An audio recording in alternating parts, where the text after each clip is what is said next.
Thank you very much for staying with us. Now let's begin with some political developments. The Senate has resolved to investigate the allegations by a U.S. Congressman, Scott Perry, on funding of Boko Haram by the United States Agency for International Development. To deepen its investigations, the Upper Legislative Chamber has invited heads of Nigeria's intelligence units involving the National Security Advisor, Director Generals of the National Intelligence Agency, Department of State Service, and Defense Intelligence Agency in Nigeria for a closed-down session with lawmakers at the National Assembly. National Assembly correspondent Tijesu Adeoye has more. Moving a motion of urgent public importance, Senator Ali Ndume notifies the Senate of a trending video making the rounds of a United States Republican Congressman, Scott Perry, alleging that the USAID has been funding terrorists across the world, including Boko Haram. The lawmaker expressed deep concerns, particularly highlighting the terror unleashed on Nigerians by Boko Haram insurgents, especially in the northeast, and urged the Senate to take proactive steps in unraveling the situation. And observes that the monumental devastation caused by Boko Haram in this country should be a matter of concern. Urge the federal government to constitute an interministerial committee comprising of Ministries of Defense, Interior, Foreign Affairs, and the headships of armed forces and other security agencies to investigate the allegation. By the representative, by Mr. Perry Scott, I think there will be light at the end of the tunnel. Let us support this motion wholeheartedly so that we can unravel the veracity or otherwise of the allegation. The Senate admits that this recent allegation is a matter of national concern that must be unmasked. But because of the sensitivity of the matter, the Senate resolved to invite all heads of intelligence agencies in Nigeria to begin its investigation and also talk about other security challenges in a closed session.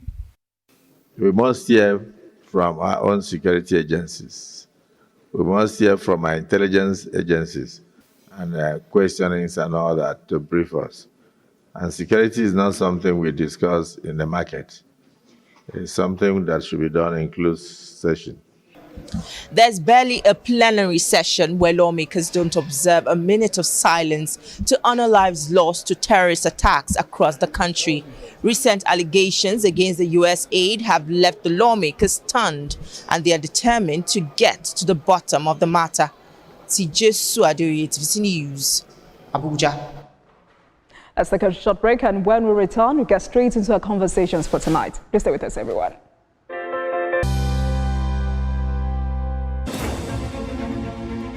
Meet Benga Oreshegun, a fearless voice and an advocate for the truth. He's bringing fresh energy and bold insights to Journalists Hangout.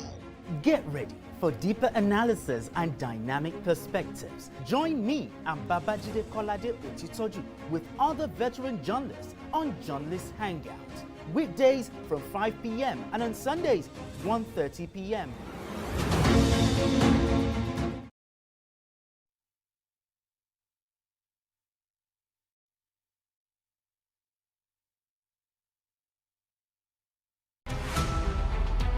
Every major news story is with many perspectives and layered with different levels of impact. Hello. What time? TVC News. First with breaking news.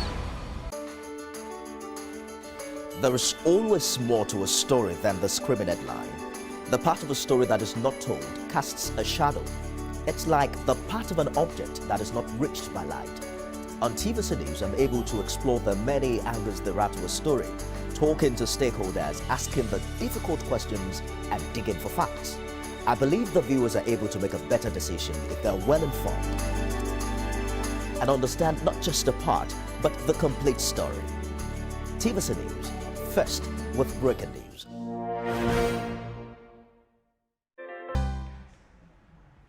Welcome back, everyone. Let's get straight into our conversation for tonight. Joining me virtually as we discuss the life and times of late Edwin Clark and Ayo Adebanjo is Dr. J.K. Pele, CEO, founder at TAF Africa. Good evening, Dr. Pele. Thank you very much for joining us on Politics Tonight. Thank you, Jumoke. Good to see you. I haven't seen you for some time. Thank you. Thank you. Thank you very much. So let's talk about these two elder statesmen. The death of Edwin Clark and Ayo Adebanjo have been described by President Bola Tinubu, former President Olusegun Obasanjo, and many others as a monumental loss to the nation. I want you to speak to us about the impact of both men on the democratic landscape of Nigeria. It's sad, but these two democracy icons have left big shoes that we don't think anyone will be able to occupy. Incidentally, both of them died back to back. Both of them, one was 97, one was 96. Both of them are nationalists. Both of them are statesmen like no other.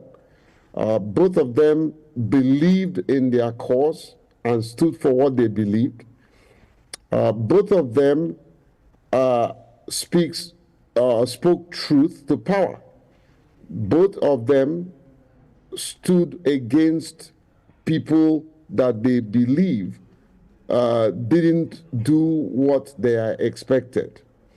They are great Democrats that this country will miss dearly. I didn't get to meet Papa Adebanjo, but I met Edwin Clark. And I met Edwin Clark in such a situation that I'm beginning to say, did he know he was going to die? Was he speaking to me? Because I met him just end of November, going into December, you know. And he called me and said, just come over. I came, he said, allow him, let him come to my bedroom. I went to his bedroom, and then he began to say, you must continue to speak truth to power. You must stand for what is right. It was almost like handing over the baton, you know, and all that. And I'm not saying I am qualified to do what he has done or fit into his shoes, but I'm thinking about that, and it's very emotional. The only regret is that I promised him that I was going to come back to see him, and I never did. Right. I left, traveled abroad, and by the time I came back, it was December. So I was planning to go and see him in January. Then I traveled out of the country. So it was very emotional for me. But this is a man that everyone will regret his absence. And interestingly also, both men represent an era. But now that they've bowed out of the stage, do we still have men of such caliber who will stand for the truth and speak for the masses in our politics today? They are. I would say, I can tell you for free, they are. They are. Whether we will be as bold and as forthright, I don't know. But there is no doubt. There is no doubt that there are people, upcoming people in their fashion, you know. But these men are revered. I mean, take for instance Adebanjo, what he did for the Igbos, how he stood for the Igbos, you know, and you know he was sometimes critical of the current president, even though they are all both Yorubas, you know. So these are iconic men that it will take time for us to forget them. Absolutely. And to add to that, Dr. Pele, though both men were regional leaders, I mean, Edwin Clark, for instance, representing the Jaw Nation and the Niger Delta, while Ayo Adebanjo represented the Yoruba Nation at Birnin. Their impacts spanned beyond their regions to the country as a whole. What does this say of the kind of training men of that era got that perhaps we are no longer seeing? And what can our current politicians and upcoming ones learn from their lives? Well, there's a whole lot that anyone who is serious-minded, anyone who wants to truly and really defend democracy can do. Follow their lifestyle. They were selfless, they were fearless, they were compassionate, they were leaders of rare breed, you know, but at the same time, they are people of conviction, you know, and so these qualities are qualities that today, you know, many of us should imbibe, learn, practice, you know. I mean, look, I went to this man's house in Asokoro. His house is still old and looking dilapidated. And I'm talking about Edwin Clark. There was no fancy car, you know, and all that. He was living a very selfless life. There was nothing fancy about what his lifestyle, you know. It wasn't a fantastic house, even though it's very habitable and clean, you know. So these are some of the qualities. You will say that with all the things he was saying. I remember what he told me, how he never bothered meeting Fubara. He wasn't in a hurry to meet Fubara, but he defended Fubara. I mean, I went to his house. I saw with my eyes. If it's someone that maybe the politicians were collecting money from politicians and all that, I mean, people can give him gifts, he will accept. However, he wasn't, I didn't see a lifestyle that was ostentatious, that anybody can say, well, this person is benefiting from politicians who are feeding him with all kinds of money, you know. If they did, it was nothing to write home about, you know. So for me, you know, these are the kind of people that we should truly and really appreciate. All right, Dr. Pele, you know, it's great to hear you speak about these iconic men, and we pray that your lives their souls rest in perfect peace. Thank you so much for joining us on the program tonight. Dr. J.K. Pele, CEO, TAF Africa. Thank you so much for your time. Thank you. Thank you. Right. Now let's take another short break, and when we return, the Benue State Assembly crisis will be our focus. Please stay with us, everyone.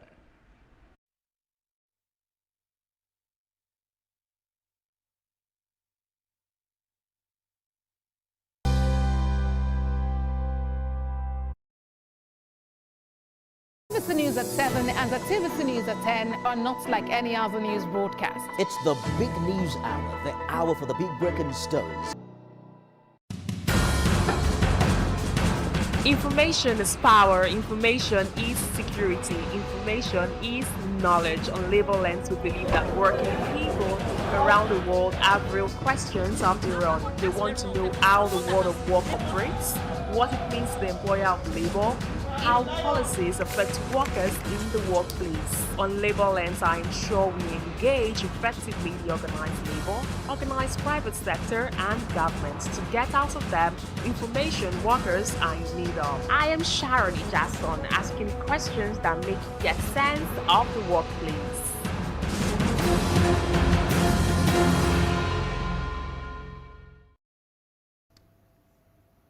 Nelson, what's happening?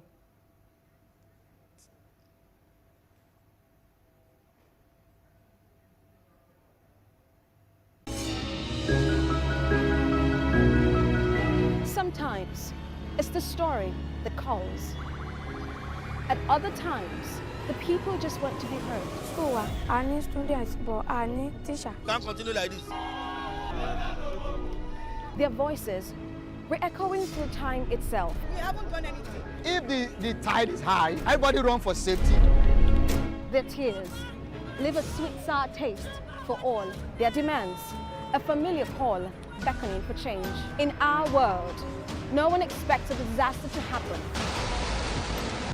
But when it does, we'll be there to x-ray all sides, from the east to the west, north and south. Community Forum will examine the oddities and challenges to economic development, as well as issues yearning for government intervention. Watch fresh episodes of Community Forum on Sundays by 9:30 p.m. only on TVC News. Coming up in the month of February, on the 2nd of February is the World Wetlands Day, and the 4th of February is the day set aside to create awareness on cancer. On the 6th of February, we turn our attention to the International Day of Zero Tolerance to Female Genital Mutilation. On the 11th of February, we celebrate International Day of Women and Girls in Science. On the 13th of February is the World Radio Day. On the 14th of February is Valentine's Day. On the 17th of February is dedicated as the World Global Tourism Resilience Day. And by the 24th of February, it will be 3 years since Russia invaded Ukraine. Stay tuned to TVC News as we bring you reports and analysis of these events.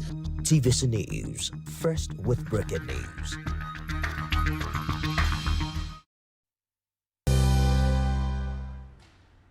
Welcome back, everyone. The Benue State House of Assembly has removed Justice Maurice Ekpembese as the Chief Judge of Abuse of Office, tampering with the state's local government election law, corruption, inciting judicial strikes, bribery, and fraternizing with politicians. However, lawmakers were divided on the issue as 13 out of the 31 members rejected the removal of the Chief Judge. Those 13 members have now been suspended for what has been described as a dishonorable act.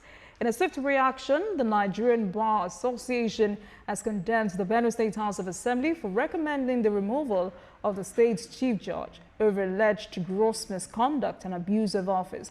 Meanwhile, in a latest development, the NJC have affirmed that Justice Maurice Ekpembese remains the chief judge of Benue State. Tonight, joining me virtually on the program are two gentlemen from the Benue State House of Assembly, Honorable Santi Tisa, the House Majority Leader, and Honorable Samuel Ismail Agada, member representing Ogbadibo constituency. Also joining us tonight is a legal practitioner, Wilson Yoshe. He joins me from our Abuja studio. Good evening to you, gentlemen. Thank you very much for coming on Politics Tonight. Thank you very much. It's a pleasure. Let me start with you, Honorable Agada. I would have loved to start with the Majority Leader, but he's not here at the moment. So why was Honorable Justice Ekpembese removed, and who recommended the removal of the Chief Judge? Thank you very much. A petition came to us from the executive citing some allegations that were levied against the Chief Judge. And it came to us as an announcement, a letter from the executive.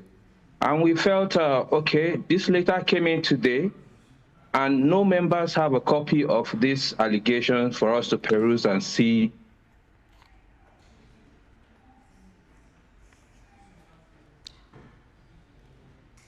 Honorable Agada, are you there? Can you hear me? Oh, that was an announcement. Please go ahead. I can hear you. Yes, taking a motion for the removal of the Chief Judge. All this, the removal of a Chief Judge has process.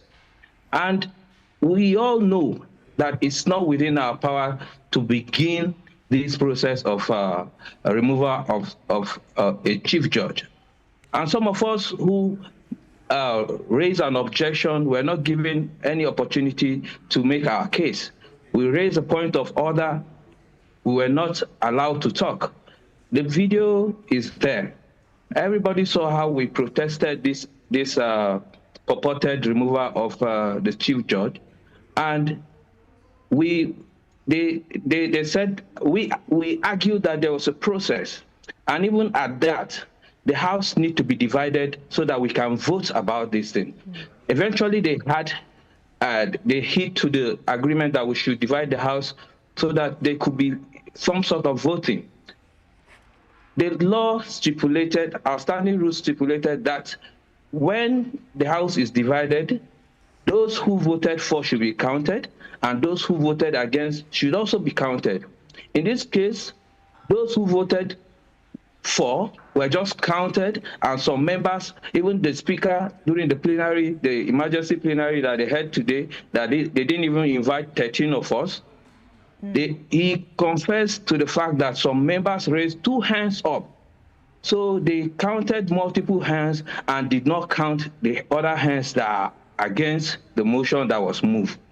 So we felt it was not correct. Our people elected us to do the right thing. We swore an oath to uphold and defend the Constitution of Nigeria. All right, and this is not what it's saying. When this abracadabra happened, did you raise any objection to that effect? We did. We raised a point of order. We raised the Constitution of Nigeria, citing point of order, but the Speaker did not give us the privilege to speak. He vetoed and decided that the 23 purported counting that they did should stand, and even the counter the people who were opposing that particular motion were not even counted, and that's not the law. That's not the law.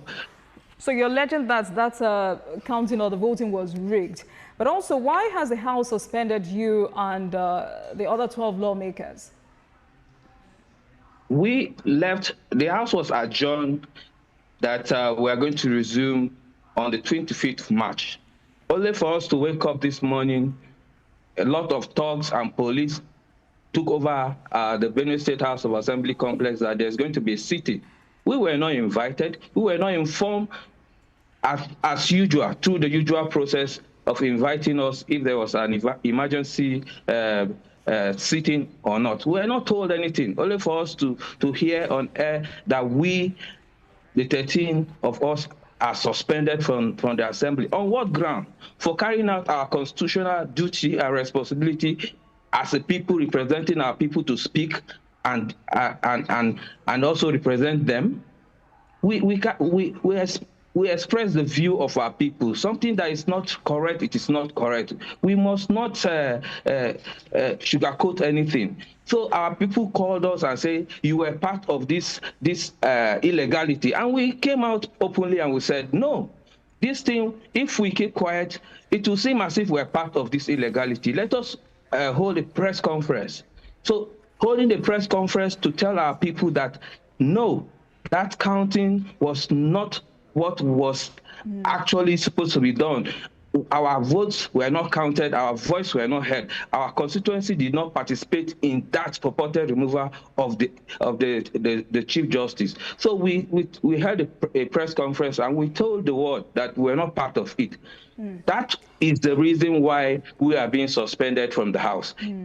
You know, first you've raised an allegation and you've alleged that the counting was rigged. But if the other faction, I mean, the other lawmakers are saying there were 23 in numbers, I mean, constitutionally that makes a 2/3 of the entire members of the House of Assembly. 23 against what number? 23 against what number? They didn't count the other numbers.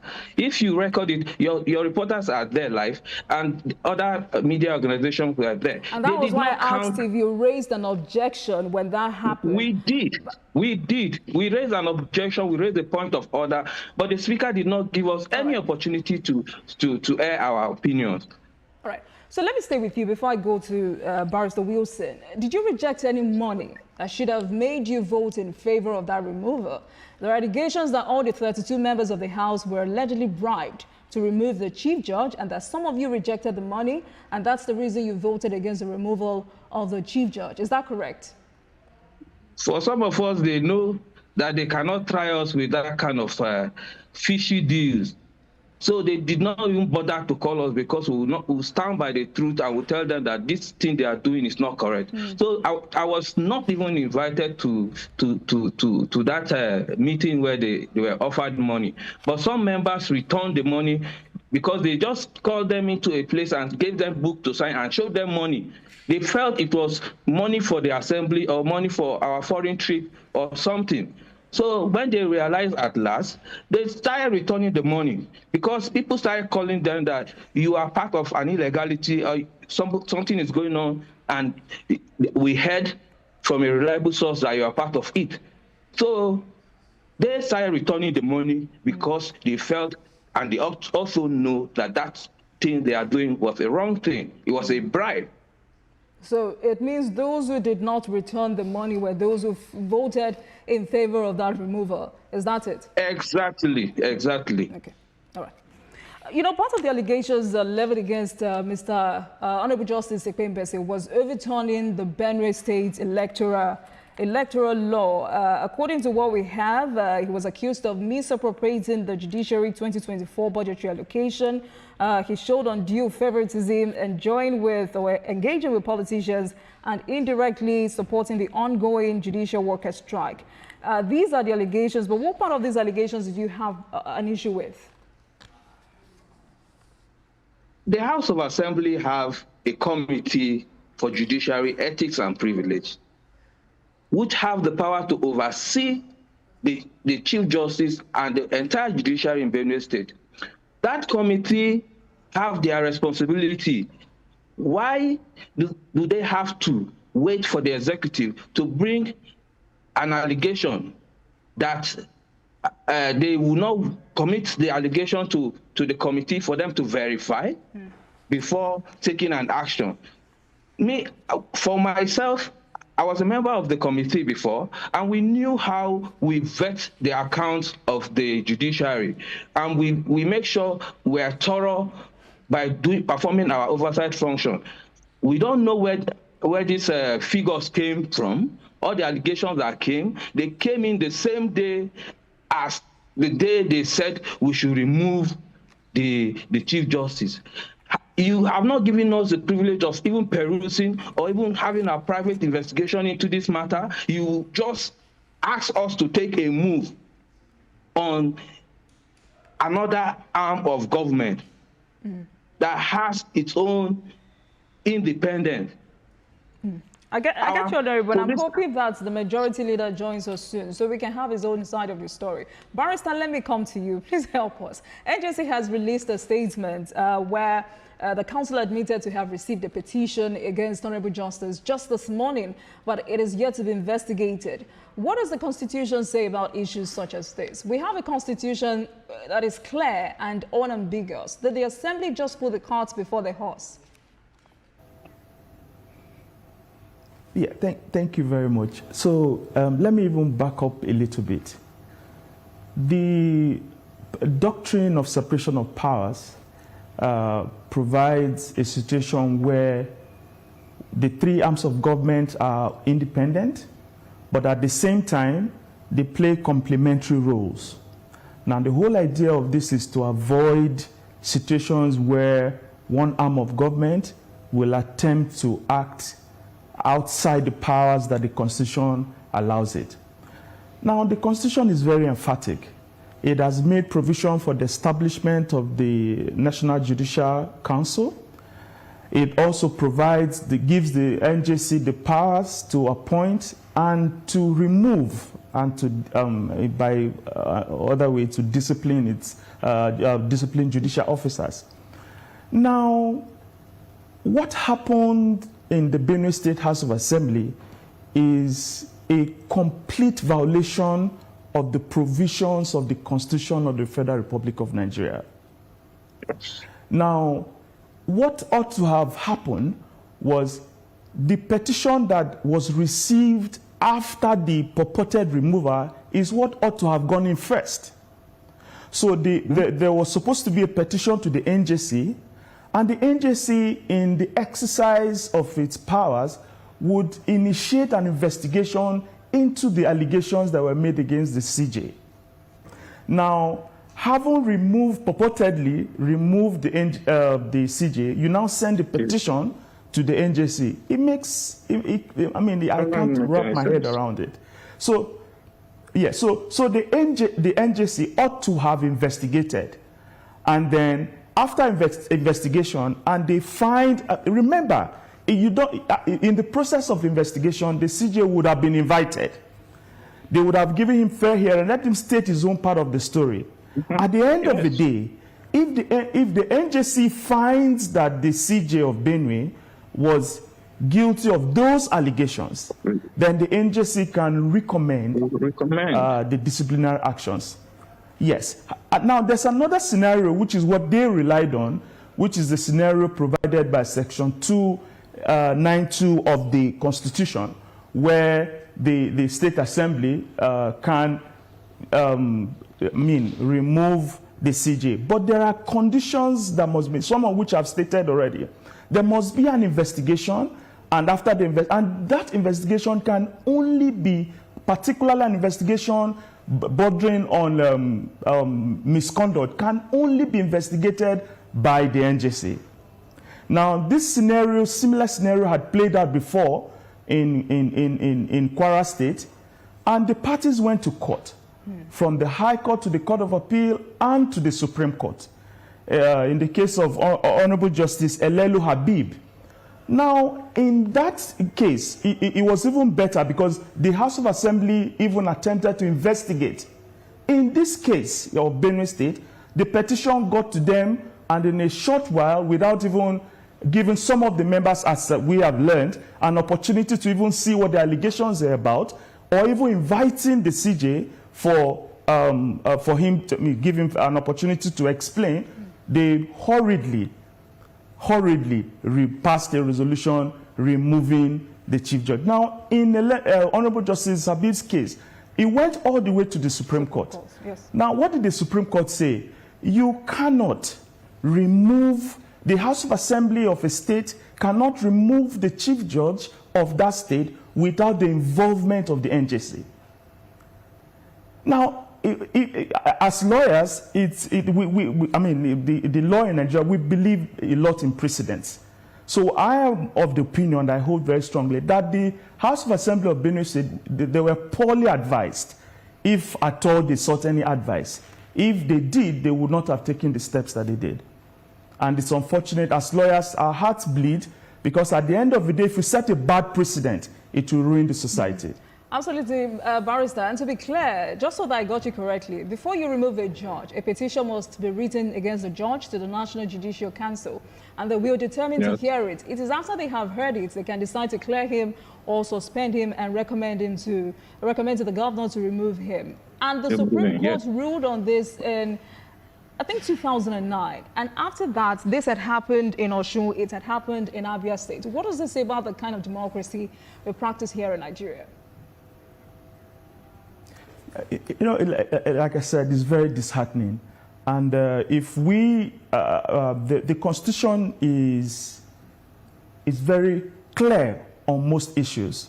Now, when you see parties who, in the face of the express provisions of the Constitution, start going against the same Constitution that they swore to uphold, it becomes a matter of great concern for our democracy.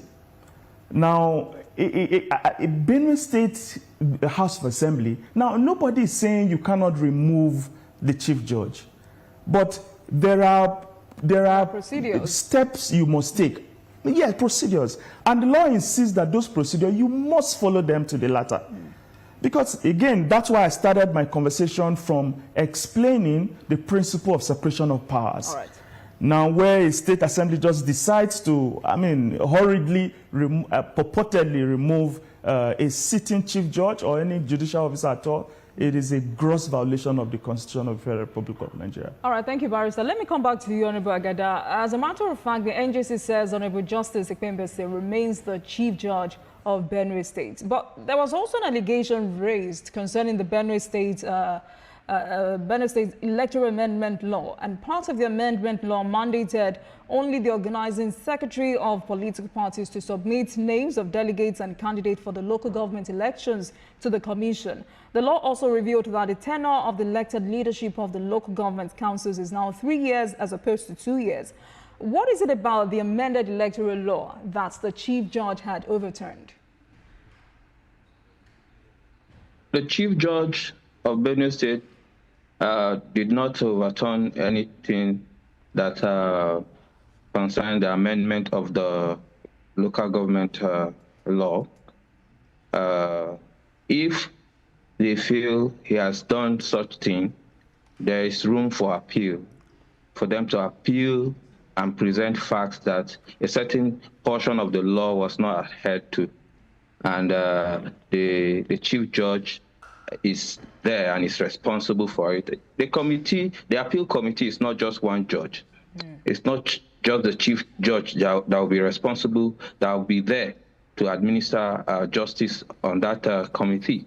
There are teams of judges that will be there, and it is not only his decision that will stand. So if peradventure they feel or they are alleging that the chief judge has tampered with the electoral law, then onus lies on them to prove it, and also present facts or areas that the chief judge has taken a position that violates the electoral law. So all of these allegations against the chief judge have not been proven, and he has not been also given an opportunity to also defend himself or to show to the world that these allegations are either true or false. Meaning so there was no fair hearing. The position they took was rather too hasty, and for them to have reached such conclusions, we didn't have any evidence from the tribunal coming that Justice Maurice Bembese did such thing. And we from the House here, we are just getting as I'm talking to you as a member, I've not laid my eyes on the complaint, the petition against the Chief Justice, and it's not correct. As a member, all of us are entitled to go through the document and see, and even take our time to set up a committee to investigate, or maybe invite the Chief Judge or something. So the position that they have taken is rather too hasty.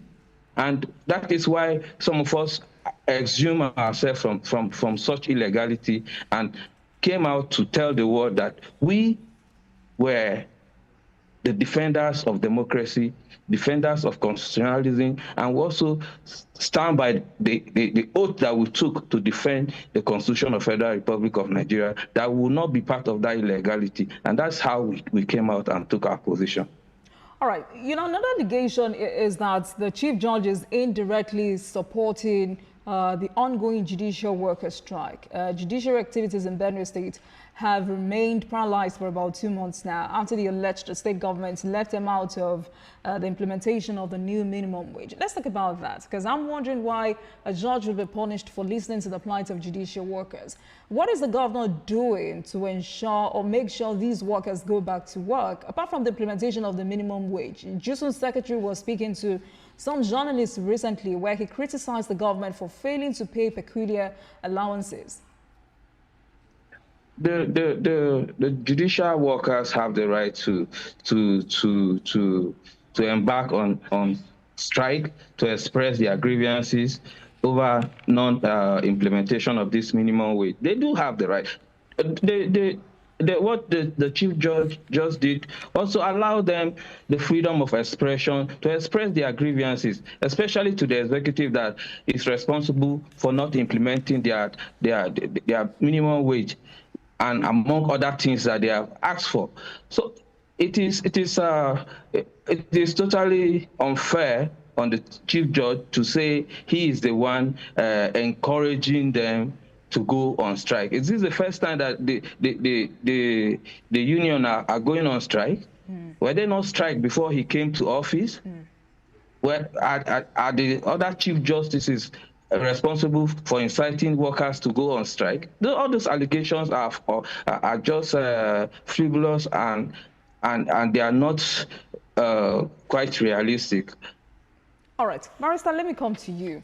You know, Benue has had its own fair share of political instability, communal crisis and insecurity for a while now. Governor Ali is also battling internal party crisis. But when issues like this happen, where an authority can just assume power it does not have under the law, this automatically leads to anarchy. How do we ensure that this does not further destabilize the state? Okay, thank you very much. If you go to Benue, for instance, you find out that there are so many litigations here and there before the strike. And now that the judiciary is on strike, those matters are not activated. But as citizens, the appropriate thing to do where you are dissatisfied or you disagree with the policy is to approach the court. And but now there are a couple of cases in Benue. Some are pending in other jurisdictions, at the Federal High Court, for instance, in Abuja. There are cases challenging the actions of government. Now, this is the only thing as lawyers that we know to do when issues like this arise. We advise the client, you go to court, approach the court, let the court be the determinant factor or whether or not the actions of government complained about are right or wrong. So, I mean, there are, because if you look at the number of cases, that will reflect the feelings of the people, the feelings or dissatisfaction amongst the people, if you look at the number of cases. Some of them worry us even as lawyers. But again, what we can do is to advise them, just let the law take its course, follow the due process of law, rather than, because any action taken outside what the law provides, like what the assembly did, will lead to anarchy, obviously. So the only thing we can do, or we advise people to do, just approach the court. And at the end of the day, the court is the best place to determine whether or not a policy or an action is wrong or right. All right, Barrister, but is it too late for the House to revoke this decision? The point is the decision is dead on arrival. It is as if it never happened. So it's not a question of it's dead on arrival. It never happened. It's a nullity completely. And that's why you can see the reaction of the MBA and then the reaction of the NJC. I saw that where they totally, as far as the NJC is concerned, Honorable Justice Ikpambase remains the Chief Judge of Benue State. So that action taken by the Benue State House of Assembly is a nullity, from dead on arrival. So it's not, how do you attempt to validate an illegality? It cannot happen. You cannot put something on nothing. There's nothing to revert to. It was an illegality ab initio. You know, I asked the question because we all know that Nigerian politicians, I mean, most of them do not respect the law. And that was why I asked if it was not too late for them to, you know, shamefully or otherwise revoke this decision. But Honorable Gada, let me come to you. How do we ensure that this does not lead to anarchy? You're a stakeholder in Benue State. How do we ensure this does not lead to anarchy? Thank you very much. The politics in Benue is at the edge of leading to anarchy, because counting from the party polarization in Benue, the APC 1 and APC 2, PDP 1 and PDP 2, the use of thuggery to storm party secretariats, and today the amount of thugs that invaded the State House of Assembly to ensure that the 13 of us didn't even appear in the plenary, it's another thing. The use of thuggery and the use of violence now is becoming an order of the day. And for us to not drift to the path of anarchy, like you have said, all the major stakeholders who are interested parties, they know themselves, must come to the round table. We own this Benue. It is our home. We don't have any other home apart from Benue. And if for personal interest or political interest or any interest otherwise we want to jeopardize the peace and harmony that we're enjoying in Benue State, then the Benue people will never forgive whoever is responsible for that. So I think it is getting out of hand already, and a lot has to be done, especially some sort of intervention from the federal level to come to Benue. If not, the balance of power is not what is obtainable very soon as far as Benue State is concerned. But Honorable Agada, you know your colleagues. You're a member of the House, State House of Assembly, and you know your colleagues very well. I mean, let me assume that you know your colleagues very well.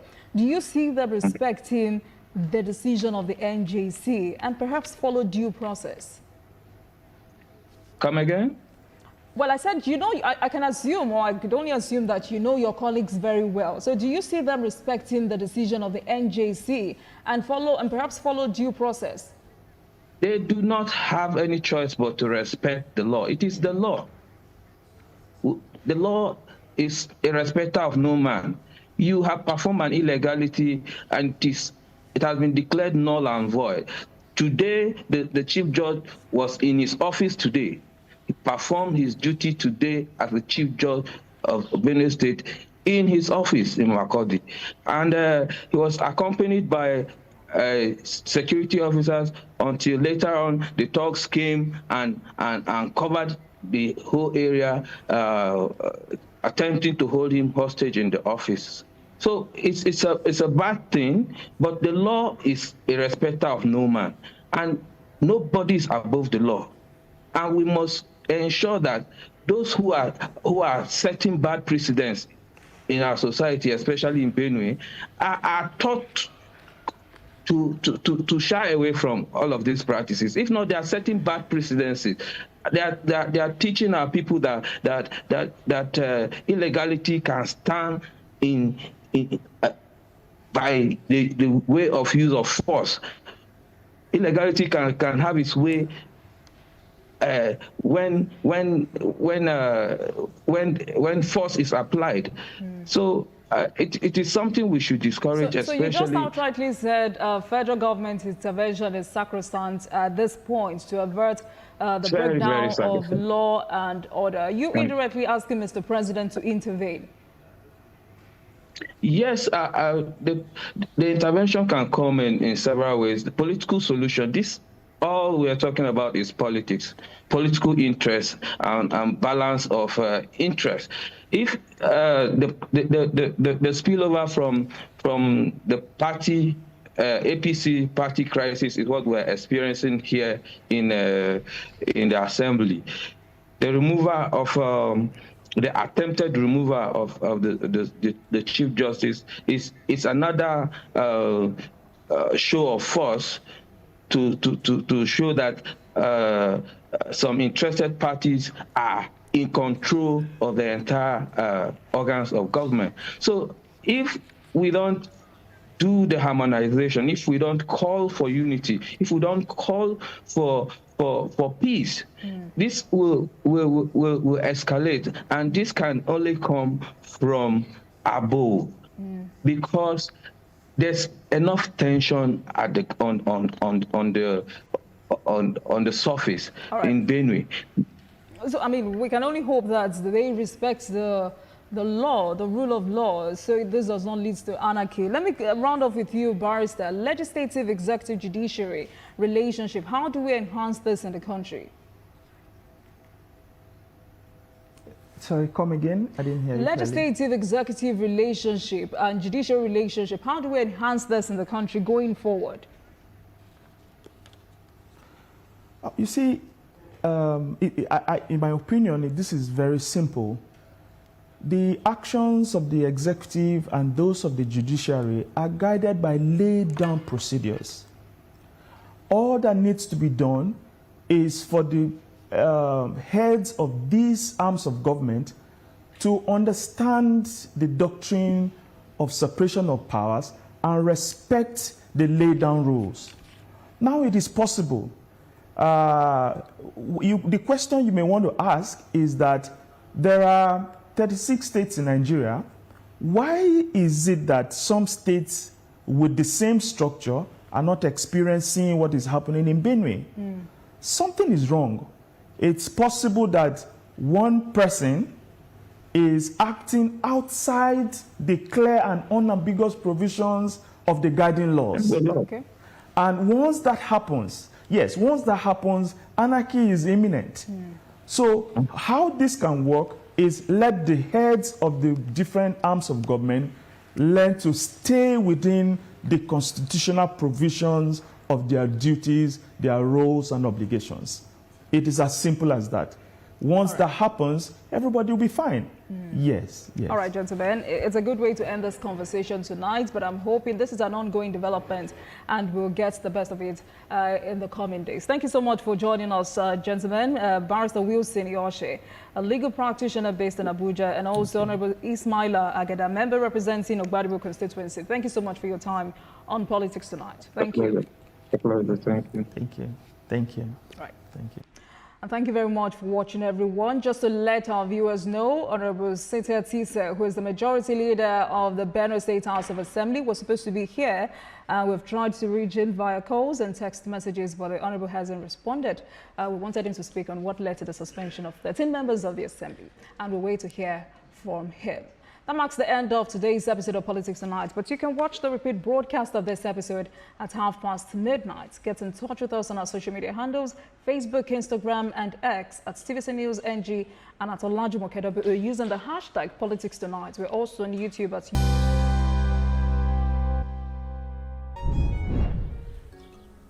Good morning. Good morning. Why is your sun shining like this? We use Dettol. Harmattan season brings a lot of germs, but Dettol with Germ Defense gives protection from up to 100 illness-causing germs. Be Dettol sure. The most anticipated event in the African marketing industry is here. The Advent African Awards for Marketing Excellence is set to showcase and reward the most innovative and impactful brand building activities across Africa. The theme of this year's edition is Controlled Chaos, Mastering Marketing in a Hyper-Connected World. Date for the award ceremony is Saturday, the 22nd February 2025. Time 5 p.m. Venue Admiralty Hall, Naval Dockyard, Amado Bello Way, Victoria Island. For inquiries and partnership opportunities, visit advanawardsng.com or call 090-2757-5265. Join us for the most exclusive event for brands in Africa. Advan, celebrating marketing excellence.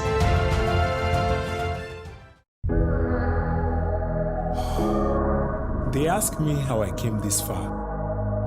I told them I had to sweat. Sweat is chasing your dreams. Sweat is never giving up. Sweat is action, but can also bring germs. That's why I use Dettol Cool Soap with 5 degrees cooling sensation. Summer heat brings body odor, but Dettol Cool protects you from 99.9% of illness-causing germs and keeps you fresh. The following is a paid presentation by ShopX TV. This Love Month, skip the ordinary and embrace the extraordinary. Why settle for flowers when you can gift products that bring joy, health, and togetherness? Celebrate your love with products that bring you closer together. Skip the flowers. Get the products from now till the 28th of February 2025. From now through the month of love, we are excited to offer gifts worth 30,000 naira on the first 100 orders. Yes, that's right. Let's start with the ultimate kitchen companion, the CookX Air Fryer Oven. It's the gift that keeps giving, creating healthy, delicious meals you'll love. The CookX 10-in-1 Air Fryer Oven is a 12-liter oven that offers 75% more space for cooking than traditional air fryers. Call the number on your screen now or scan the QR code and get the CookX Air Fryer Oven, plus an amazing kitchen knife set, valued at 30,000 naira for free, for 239,950 naira.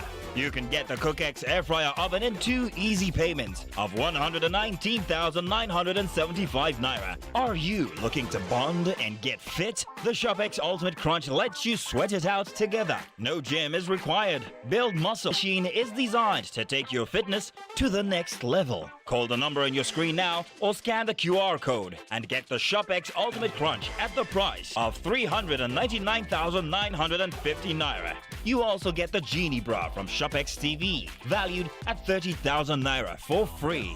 And that's not all.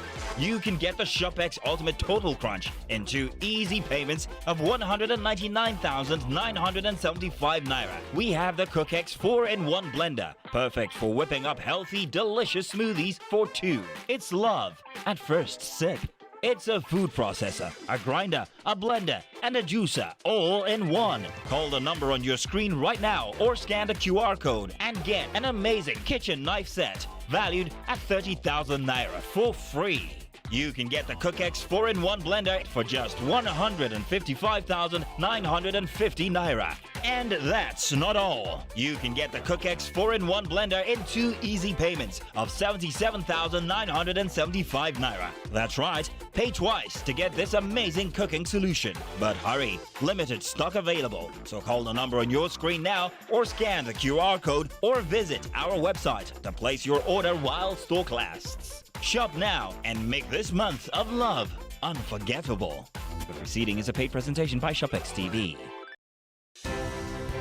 At TVC News, wherever the big news story is happening, we're geared up to break it.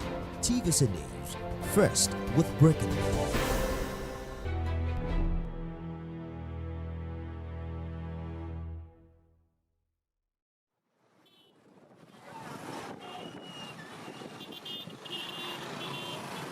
Birnin, a community in Kaduna State, has a history of rampant banditry and borderline terrorism.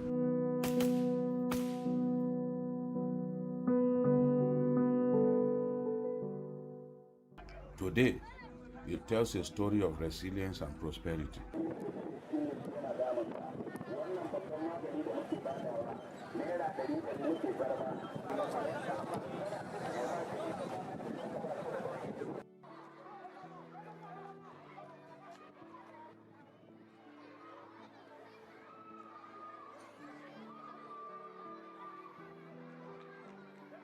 Local farmers are turning adversity into opportunity, as I observed during my investigative work in the community.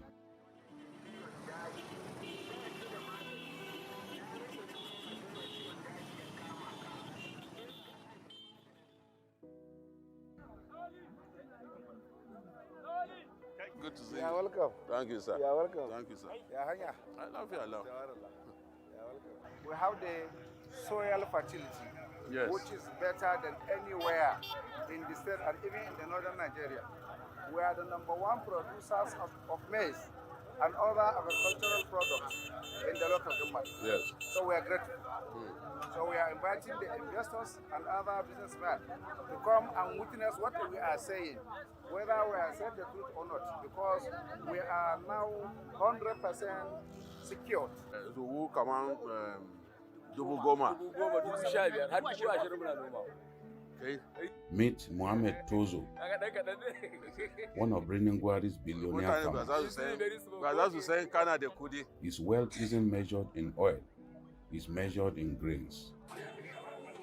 His rice, beans, maize and groundnut fields stretch across the landscape, evidence of his hard work and unwavering spirit.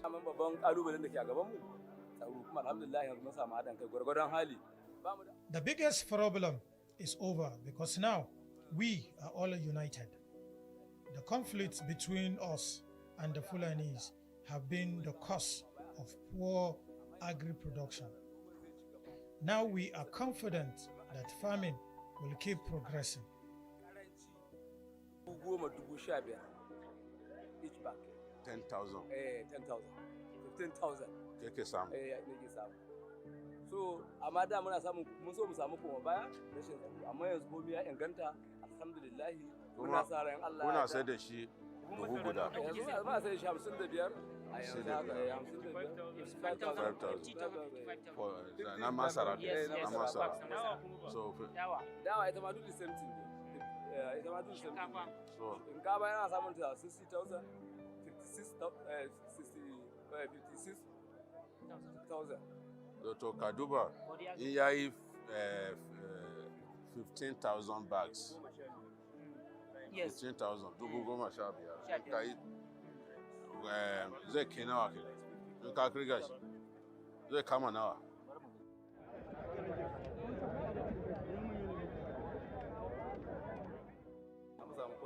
Mohammed is just one of many farmers in Birnin who have defied the odds. 5,000. Despite the challenges, they've transformed this community into a hub of agricultural productivity. Every day, More than 200 trucks loaded with grains now leave Birnin, feeding millions of people across Nigeria and beyond. Kaduna is the best in maize in Nigeria, Kaduna State. Kaduna is the best in tomato in Nigeria. Kaduna is the best in pepper in Nigeria. Now, Even ginger. Yes, ginger, and the best ginger in the world. Now, if we have these farmers from Birnin,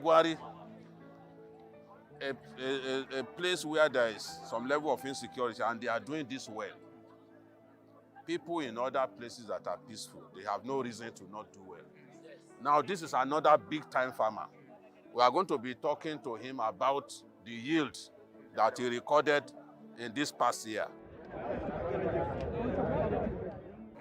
Kai shinkafa shakara da wuce kai shinkafa ko? To ka samu do nawa? Eh? Za mu samu 300 ko 400. 5,000. Yeah, listen, 5,000. That's around 5,000. Na shinkafa kenan. Masara fa. 15,000 bags. 15,000 bags of maize. That comes to how much? 15,000. 15,000 bags. At 55,000. 55,000 times 15,000. Yeah, come on now. That is 825 million. So he made 825 million from maize alone. So shinkafa. You also grew rice. Dairy rice. How much is that?